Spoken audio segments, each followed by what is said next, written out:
17 март күнү Замандаш саясий партиясынын кезектеги 12 съезди өткөрүлдү. Съездге партиянын аймактык комитеттеринен делегаттар, коомдук ишмерлер катышып, күн тартибинде Замандаш партиясынын уставынын жаңы долбоору сунушталды. Партиянын лидери Жеңиш Молдокматов билдиргендей, уставдын жаңы долбоору буга чейинки уставдан түзүмдүк жана башкаруу системасындагы өзгөрүүлөр менен айырмаланат. Эски уставда көп төрагалык башкаруу системасы каралган болсо, жаңы уставда бир лидерлик башкаруу киргизилди. Бул чечим алгач партиянын саясий кеңешинин отурумунда талкууланып, көп төрагалык башкарууну жоюу чечими колдоого алынган. Анын негизинде уставдын жаңы долбоору иштелип чыгып, съездде партия мүчөлөрүнө көрсөтүлдү. Жыйынтыгында Замандаш партиясынын уставынын жаңы долбоору көпчүлүк добуш менен кабыл алынды. Жыйындын жүрүшүндө Замандаш саясий партиясынын жаңы лидерин шайлоо добушка коюлуп, Жеңиш Молдокматов шайланды.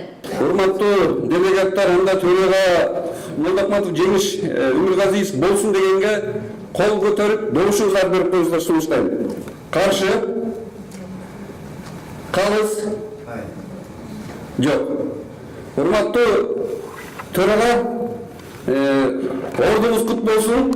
Элибизге кызмат кылган, Замандашыбызга кызмат кылган биздин төрага болуп ат жолдон өтөбүз.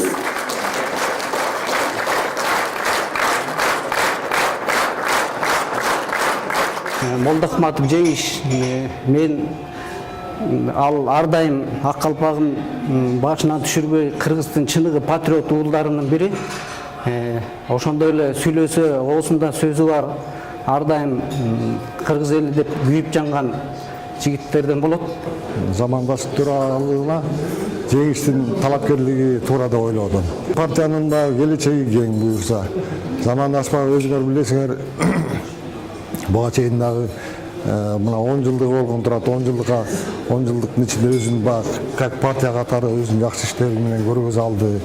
Жеңиш Өмүргазиевичке мен терең ыраазычылык билдирем. Ушул кишиге мен ишеним, көп ишенимди арттыра алам. Бир эле төрага болгон дурус. Бул Замандаш партиясынын келечеги кең.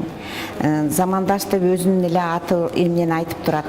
Бардыгын камтыган жакшы партия. Бул партияны сыйлайбыз.